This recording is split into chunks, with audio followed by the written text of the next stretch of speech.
लेकिन पाकिस्तान हार चुका है। पाकिस्तान आज देखा जाए तो हार गया और ये हर गेम में पाकिस्तान हार जाता है। 77 ईयर्स में पाकिस्तान मुसलसल लूज कर रहा है। जिस तरह आपने खुद फरमाया है, $700 मिलियन पर डे के हिसाब से Pakistan economy is getting weaker. The loss is 700। Balochistan में कोई मसला हो तो हम कहते हैं जी ये इंडिया ने करवा दिया, रोहा ने करवा दिया है। अफगानिस्तान के बॉर्डर पे हो तो हम कहते हैं रोहा ने करवा दिया है। और भाई अगर ये अब इस्लामाबाद में पूरे पाकिस्तान में कौन करवा रहा है? हाँ, ये अगर ये करवा रहा है, अगर लोगों नहीं, अगर अभी भी हम यही कह देंगे इंडिया करवा रहा है तो फिर हमारी सबसे बड़ी नालायकी है। इसका मतलब ये कि इंडिया हमसे हमारे अंदर इतना घुसा हुआ है कि वो जो चाहे जी कर ले। ठीक हो गया। अभी इंडिया का मीडिया आप उठा के देख लें, सैटेलाइट चैनल उठा के हम उनके देख लें, हमारे ऊपर वो थू कर रहे हैं। हम पूरी उम्मत मुसलमान को ये पैगाम देते हैं अच्छा कि जो जुल्म और सितम हुआ पारा चनार में, जो नाहक खून बहाया गया पारा चनार में, उसकी दाद रसी हो नहीं सकती। ठीक है, सारे हुक्मरान अगर इनके अंदर गैरत है कि ये हमेशा के लिए जुल्म और सितम बंद करवा दें। और ताड़ साहब दूसरा जयशंकर साहब उधर G7 में बैठे हुए हैं। कोलंबो, खटमंडू, दिल्ली, म्यांमार, काबुल, भूटान, कभी ऐसे नहीं हुआ कि इनके सूबों ने, इनके मुल्क के एक सूबे ने कैपिटल पे हमला कर दिया हो। ये सिर्फ पाकिस्तान में होता है। कभी आपने नहीं देखा कि मुंबई के लोगों ने दिल्ली पे हमला कर दिया है।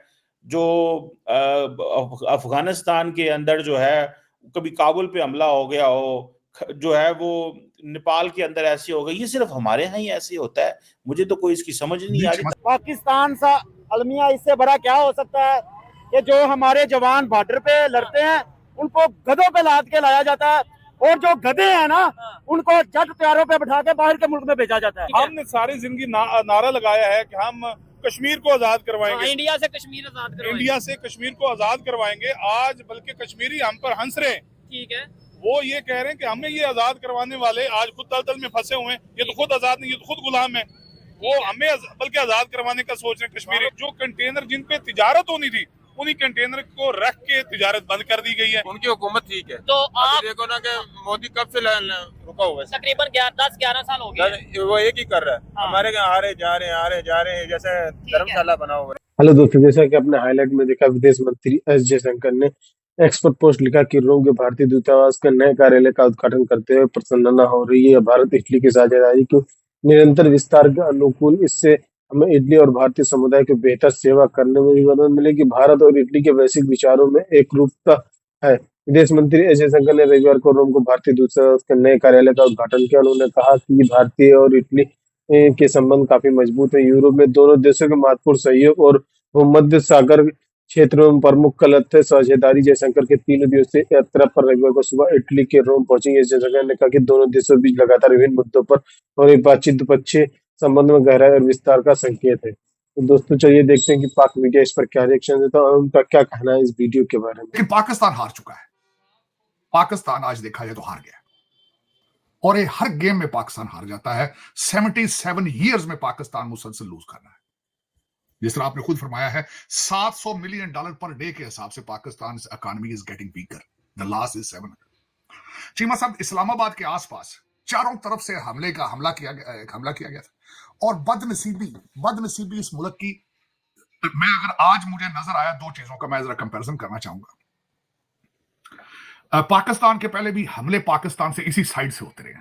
खैबर पख्तूनख्वा से पठान आते रहे हैं, दिल्ली तक जाते थे, इसी साइड से।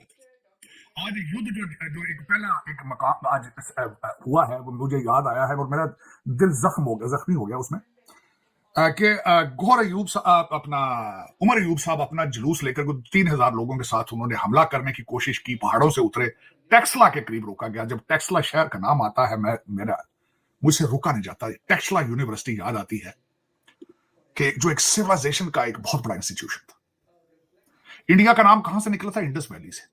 और इंडस वैली सिविलाइजेशन, अर्थशास्त्र, और उसके बाद अर्थशास्त्र को लिखने वाले लोगों के नाम मेरे ज़हन से जब गुजरते हैं मैं परेशान हो जाता हूँ। चीमा साहब, चंद्रगुप्ता मौर्य सिविलाइजेशन, विष्णुगुप्ता, फिर चाणक्य, सारा मुझे ज़हन से सामने से गुजरा और फिर मुझे याद आया कि ये उमर अयूब तो उसी शहर में है।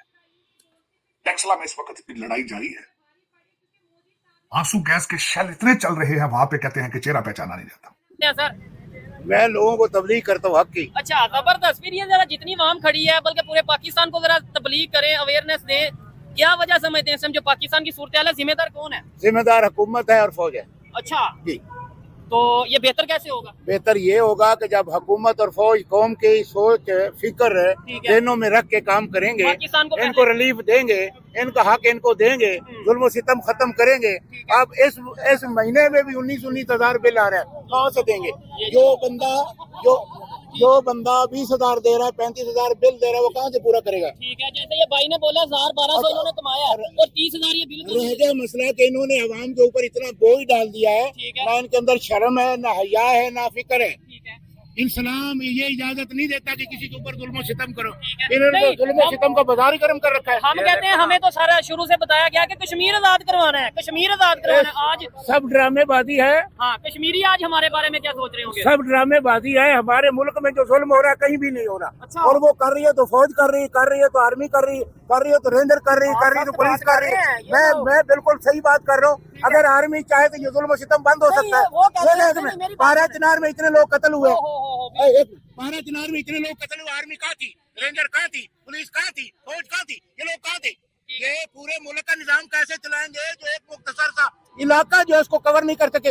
116 औरता मर्द को वहाँ पे शहीद कर दिया गया। अब तक 6 माह के बच्चे को भी जो रिपोर्ट मुझ तक पहुंची है, इसमें 16 औरतें हैं, 11 बच्चे हैं, 6 माह का भी बच्चा है। एक मिनट मुझे, मैं इस बात से 100% एग्री करता हूँ कि अदारों का काम है ये, मतलब यह कि सिक्योरिटी के हवाले से। लेकिन दूसरी बात आप कह रहे हैं ना पूरे पाकिस्तान, तो हमारे सियासतदानों का फिर क्या काम है? नो डाउट सिक्योरिटी जो 12 चिनार में हुआ वो गलत है, उसमें सिक्योरिटी अदारों को। सियासतदान इनके इशारों पे चलते हैं। अच्छा। सियासतदान के अंदर जमीर है ही नहीं, वो मुर्दा जमीर के मालिक है। उनके अंदर ना दीन है ना दीन। जिसे वोट दिया गया तो उसको तो जेल में बंद कर दिया गया, जिसे आवाम ने वोट दिया उसे जेल में बंद कर दिया। अंकल मुझे ये बताएं, भाई मुझे ये बताएं, चेंज कैसे आएगा? ये आएगा, देखो मेरी एक मिनट बात सुने, ये यकीन माने मैं इधर 20 मिनट से खड़ा हूँ, ये भाई तो बोल रहे हैं, एक दो और भाई बोल रहे थे, मोस्टली लोग बात ही नहीं कर रहे। वो कहते हैं यार हम डरे हैं, या बात करने का क्या फायदा? अवाम डरती नजर आ रही है। मौतबर है कि नहीं? अच्छा, मलकल मौत को कोई टाल सकता है?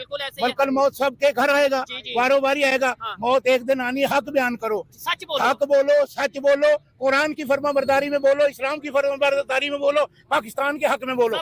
ये हमारा ये नारे तकबीर, नारे तकबीर, नारे रिसालत, नारे रिसालत। जो रसूलुल्लाह का कलमा पढ़ता है वो बोले नारा रिसालत, नारा रिसालत, नारा हैदरी, हैदरी, हुसैनियत, हुसैनियत। हम पूरी उम्मत मुसलमान को ये पैगाम देते हैं कि जो जुल्म सितम हुआ 12 चिनार में, जो नाहक खून बहाया गया 12 चिनार में, उसकी दाद रसी हो नहीं सकती। ठीक है, सारे हुक्मरान अगर इनके अंदर गैरत है तो ये हमेशा के लिए जुल्म सितम बंद करवा दें। वैसे हम रोते हैं फलस्तीन के लिए, नो डाउट, जहाँ पे जो मुल्क में हो रहा है, जो मुल्क में हो रहा है पहले उसे संभालें, जो घर में हो रहा है उसे संभालें। कहते हैं कश्मीर जाना है तो ये करना है। नहीं, ये हमारा मुल्क है, वो हमारे मुल्क का हिस्सा है जहाँ जुल्म सितम हो रहा है 12 चिनार में। हम आर्मी को, हम रेंजर को, हम पुलिस को, हम हुक्मरानों को ये पैगाम देते हैं, तुम्हारे अंदर गैरत है, इंसानियत है, ला इलाहा इल्लल्लाह पढ़ते हो, मोहम्मद रसूलुल्लाह पढ़ते हो, कुरान पढ़ते हो, इस्लाम के मानने वाले हो, तो ये जुल्म बंद करो, जुल्म बंद करो। अगर तुम्हारे अंदर गैरत नहीं तो तुम इसराइल के भी बाप हो। चले नारे तकबीर। ये लास्ट में अच्छा लगा जी बात करके। अंकल ने जो बातें की हैं, सख्त बातें की हैं, लेकिन मैं समझता हूँ हर पाकिस्तानी इससे दुखी है, परेशान है, अंदर से बातें निकल रही हैं। मुझे लास्ट में ये बता दें कैसे चेंज आ सकते हैं, इन लोगों को सच कैसे पता चल सकता है? आपने बोला ना सच बोलना चाहिए, जब मुझे सच पता ही नहीं, मुझे ये लगता है, मुझे ये बताया गया जो करवा रहा है अमेरिका करवा रहा है, मुझे ये बताया गया जो करवा रहा है इंडिया, बलोचिस्तान में इंडिया ये रॉ करवा रहा है। क्या मुझे सच ही नहीं पता कि भाई सिचुएशन हम खुद जिम्मेदार हैं, तो कैसे मैं सच बोलूंगा? कैसे? बात यह है कि सच जो है, सच जो उसका इमरान खान में वाला हाल होगा। आपको पता है बोलता कोई है, ठीक है। ये पाकिस्तान का पाकिस्तान सा अलमिया, इससे बड़ा क्या हो सकता है कि जो हमारे जवान बॉर्डर पे लड़ते हैं उनको गधों पे लाद के लाया जाता है, और जो गधे हैं ना उनको जट प्यारों पे बिठा के बाहर के मुल्क में भेजा जाता है। इससे बड़ा अलमिया क्या होगा? सोचने वाली बात है, बड़ी गहरी बात की है। खैर यही पे जी आप कुछ कहने लगे थे लास्ट में। हम ये पैगाम दे रहे हैं कि हम आर्मी के खिलाफ नहीं है, रेंजर के खिलाफ नहीं है, पुलिस के खिलाफ नहीं है, हम उन कारनामों के खिलाफ हैं जो सितम जुल्म के जरिए हो रहे हैं, हैं ये बिल्कुल जुल्म बंद किया जाए, ये सितम बंद किए जाए, ये लोगों को जो हक तलफी हो रही है ये बंद की जाए। ठीक हो हम गया। उसके खिलाफ है। आर्मी हमारी है, बिल्कुल, रेंजर हमारी है, भारत आर्मी फौज हमारी है, पुलिस हमारी है, ये अदारे हमारे हैं, मगर वो इंसानों वाला सलूक तो करे, वो मुसलमानों वाला सलूक तो करे, वो है। कुरान वाला हुक्म तो माने, वो है। इस्लाम वाला हुक्म तो माने। फिर हमारे मुल्क में जो कानून है हाँ। उसको पैमान किया जा रहा है। कानून नाम की चीज तो है मगर अमल नहीं है, तो क्या फायदा उस कानून का जिसके ऊपर अमल ना हो। ये चीज मैं यहीं पे प्रोग्राम को वाइंड अप करता हूँ। ये भाई से बात करके, इनसे बात करके बड़ा अच्छा लगा, लेकिन कभी कभी परेशानी ये होती है कि यार जिस साइड पे पाकिस्तान जाता नजर आ रहा है, धरने आए दिन हो रहे हैं, प्रोटेस्ट एहतजाज आए दिन हो रहे हैं, क्या ऐसी सिचुएशन रही तो हम महंगाई से बाहर निकल पाएंगे? ऐसी सिचुएशन रही तो क्या हम अपनी पूरी दुनिया में अपना इमेज बेहतर कर पाएंगे? रुसवा हो रहे हैं पूरी दुनिया में, पाकिस्तान रुसवा हो रहा है। पाकिस्तान के पासपोर्ट की कोई कदर नहीं, पाकिस्तानियों की कोई कदर नहीं। जब तक यहाँ सच पे अमल नहीं होगा, हक पे अमल नहीं होगा, कुरान पे अमल नहीं होगा, इत्तेफाक और इत्तेहाद नहीं होगा, तो कोई कदर कीमत नहीं होगी। डॉक्टर साहब एक वैसे मेरा दिल करता है एक सवाल पूछूं, तो मैं कल से खुदा की कसम ये सवाल मैं सोच रहा हूँ। डॉक्टर साहब, डू वी डिजर्व डेमोक्रेसी? क्या ये हम जमहूरियत का ये चीमा साहब ने जमहूरियत नहीं दी। धंधा है डॉक्टर साहब, हमें इकोनॉमी बेहतर करनी है, हमें अपने मुस्तकबिल बच्चों का ठीक करना है, या कि ये थोड़ी सी जमहूरियत लूली लंगड़ी फजूल सी लेके क्या मतलब, क्या do we deserve this? Cheema साहब, कंट्री का इसका जवाब ये है कि do you deserve a country? Do you deserve a country? 77 साल कम साल होते हैं चीमा साहब एक्सपेरिमेंट्स के लिए। ये एक एक्सपेरिमेंट प्रोजेक्ट था ना, ये प्रोजेक्ट था तीसरी पार्टी लाने के लिए। 2 पार्टियों से लोग मायूस थे, तीसरी पार्टी का प्रोजेक्ट जो है वो लॉन्च किया गया था। तो जिन्होंने इसको लॉन्च किया वो इसको अनफोल्ड क्यों नहीं करते चीमा साहब? जब एक मिस्त्री फोल्डिंग लगाता है लेंटर बांधने के बाद करने के लिए, तो खुद लगाता है ना लेंटर। उसके हर नट पेज का मिस्त्री को पता होता है कि मैं ये कफल किस तरह बना रहा हूं, ये मैं शटरिंग किस तरह लगा रहा हूं, उसको पता होता है चीमा साहब। वो अनफोल्ड क्यों नहीं करते इसको यार? तुमने अजाब दिया है, इस पे नाजिल किया है 73-23 करोड़ लोगों के ऊपर, लोगों की जान छुड़ाओ इस अजाब से। तुमने ये हवा क्रिएट किया था ना कि इसका सीधा बीबी बुशरा आ रही है, रब ना जुड़ गया, रास्ते मदीना नंगे पैरों ना जा रहे, क्रिएट किया गया था ये। अब इसको अनफोल्ड करो यार। अब ये दुनिया के लिए अजाब बन चुका है। 23 अब वो कहता बांग्लादेश 400 बच्चों की बच्चे मारना चाहते हो तुम, इसको खुली इजाजत तुमने दे दी, 400 माओ के बच्चे मरवा दे। मरवा रहे हैं चीमा साहब, चाहता है मारे, गोलियां चले, गोलियां चाहता है ना वो, लाशें चाहता है। लेकिन चले चीमा साहब देखें, 2 चीजें। जमहूरियत, आपने तो जमहूरियत की किताब ही नहीं ना ली पहले, तो आपको क्या पता जमहूरियत क्या चीज है? 3 पार्टियां। अब मैं छोटी सी मिसाल देना चाहता हूँ। इन डॉक्टरों से मेरा क्वेश्चन है, इतने जिहादी फिरन लगे जो रोजाना कभी फलाने कांग्रेसमैनों के पाँव में जाके पढ़ते हैं। चीमा साहब, मेरा इनसे क्वेश्चन ये है, उसको सिर्फ और सिर्फ 2 लोगों पे एतमाद है इस वक्त, या बीबी बुशरा या लीमा बाजी है। उसको तो कहता मैं किसी दूसरे पे एतमाद ही नहीं। वो कहता मेरा मैसेज जब बुशरा बीबी लेके जाएगी, मुझे किसी पे एतमाद ही नहीं। तो ये पॉलिटिकल सिस्टम होता है। जब इसने इस्तीफे दिए थे असेंबलियों से, ये पॉलिटिकल प्रोसेस था चीमा साहब। जब वोट ऑफ नो कॉन्फिडेंस हुआ था तो अपोजिशन सीटों पे क्यों नहीं बैठा ये बंदा? इज अ डिक्टेटर माइंडसेट है उस बंदे का, डिक्टेटर है वो। और पहले दूसरी पार्टियां जो पैदा होते हैं सारे वज़ीर-ए-आज़म बन जाते हैं चीमा साहब। जो बच्चा उनके घर पैदा होता है, पैदा होते चीफ मिनिस्टर होता है, या चीफ मिनिस्टर होता है, या प्राइम मिनिस्टर होता है।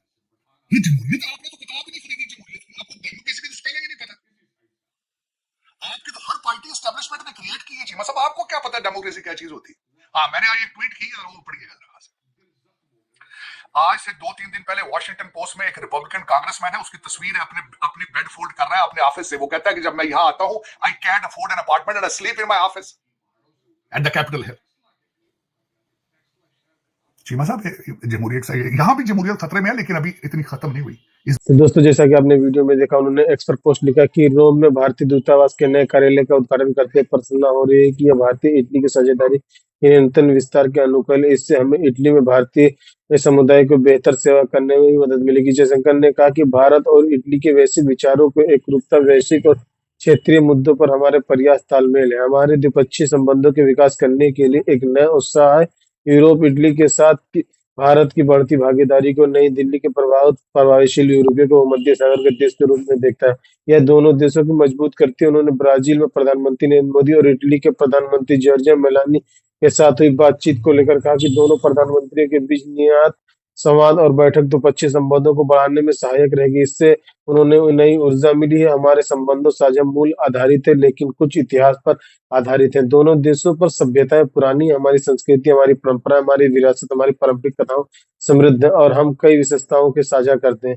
प्रस्तुति भारतीय मध्य यूरोप के आर्थिक गैलियर आईएनसी के जिक्र करते हुए मंत्री ने कहा कि यह गैलियर के रूप में एक एशिया के बीच एक बड़ा परिवर्तन नाकारी कदम है। रोम में भारत की उपस्थिति 3 महत्वपूर्ण संयुक्त राष्ट्र के निकायों को खाद्य कृषि संगठन और वैश्विक तथा कार्यक्रम के कृषि विकास के लिए अंतर्राष्ट्रीय कोष की इसकी सदस्यता को दर्शाती है। तो दोस्तों वीडियो कैसा लगा अपनी राय कमेंट बॉक्स में जरूर दें। वीडियो पसंद आए तो लाइक और सब्सक्राइब करना ना भूलें।